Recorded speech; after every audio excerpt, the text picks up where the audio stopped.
Dakle, kao što smo se dogovorili, danas hodamo nekih 25 km i jedina opcija koju vam dajem, spavanje u šumi ili u hostelu. Hostel? Šuma. Ok, ja ću odlučiti, ajmo. Ovako je prije 5 godina počela životna pustolovina Nikole Horvata. Svoju strast prema hodanju i boravku u divljini prirode pretočio je u hodačku avanturu imena Croatian Long Distance Trail. Upravo to izmještavanje iz te zone sigurnosti te čini zahvalnijim.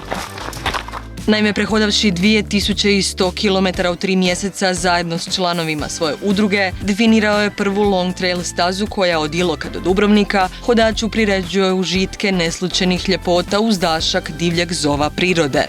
2016. sam prehodao Pacific Crest Trail, 4300 km dugačak put od Meksika do Kanade uzduž SAD-a, zapadne obale. I tamo sam uvidio, wow, pa ovo je zaista genijalno. I ovako nešto nam fali u Hrvatskoj. Staza je atraktivna hodačima i kroz ta 3 mjeseca, osim što skupi jednu dobru zavidnu fizičku kondiciju, čovjek naravno i dobiva na nekakvoj duhovnoj razini, raste mentalno i jača. Čovječe, gle medvjede. Di? A daj. Predobro.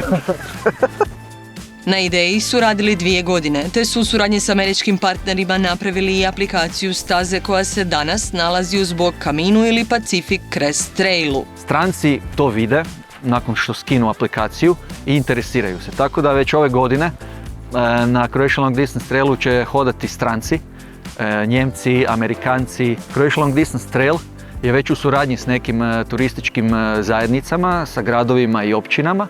I tu se krije, Croatian Long Distance Trail je zapravo jedna zlatna koka koju trebaju otkriti lokalne zajednice i naprosto se prištekati na taj proizvod, da tako kažem. Croatian Long Distance Trail jedan je od proizvoda ovog vida turizma. Po definiciji, pustolovni turizam u sebi ujedinjuje fizičku aktivnost, boravak u prirodi i kulturološko učenje o novim destinacijama. Danas u svijetu pustolovni turizam generira čak 683 milijarde dolara. Hrvatska definitivno može konkurirati svijetu sa svojom ponudom. Hrvatska ima jedno prirodno bogatstvo koje većina naših turista još uvijek smatra neotkrivenim. A najveća manifestacija u Hrvatskoj koja privlači i do 2000 trkača iz cijelog svijeta jest škraping, adrenalinska utrka po pašmanu. Škojatlon je njegov mlađi brat koji u sebi ujedinjuje trku po nekoliko otoka, te privlači sve više posjetitelja. On pak pokazuje i dokazuje da jedno dobro strateško planiranje destinacije može destinaciji donijeti itekako veliku korist i prepoznatljivost.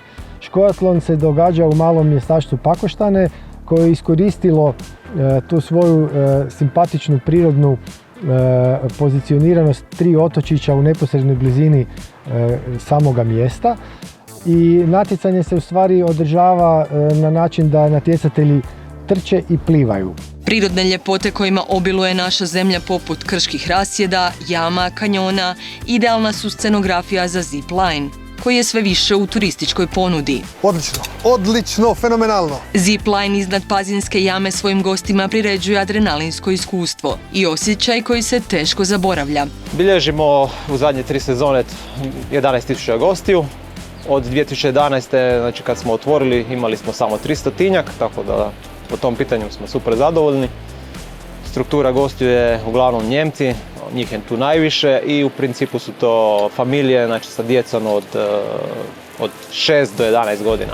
Pustolovni turizam je uvršten na listu bitnih proizvoda u strategiji razvoja hrvatskog turizma. U kojem smjeru se razvijati i kako država može pomoći? Ja bih stavila naglasak isključivo na umrežavanju, odnosno na suradnji dionika na terenu, a ono u čemu nas država, odnosno ministarstvo mogu podržati i već nas i podržavaju, to je kroz olakšanje nekakvih pravilnika da možemo lakše i brže organizirati određene manifestacije, isto tako naravno i kroz financijsku pomoć. Budućnost pustolovnog turizma je base jump, koji se u Hrvatskoj razvio u zadnje 3 godine. Ljudi dolaze iz cijelog svijeta. Nema sad nekad malo više Nordijaca, nekad malo manje, ali u biti Amerikanci, Kanađani, baš cijeli svijet dolazi i kao i na svim ostalim razinama, tako i u Bejzu prepoznaju Hrvatsku kao jednu top destinaciju. Ovaj neustrašivi nebeski letač jedan je od hrvatskih začetnika vrhunskog adrenalinskog iskustva. Zove se Vanja Šiljak i dolazi iz Zagreba. Čovjek je to koji za doručak skače sa 3000 metara u nepoznato. U tom trenutku baš ne razmišljaš o ničemu i skočiš. 3, 2, 1, ajde!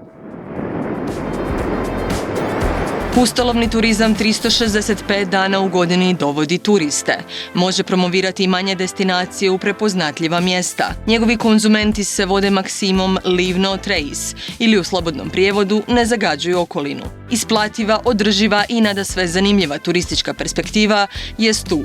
Razmislimo o njezinoj integraciji u našu turističku misao već danas. Hi ho, hi ho, hi ho, hi ho.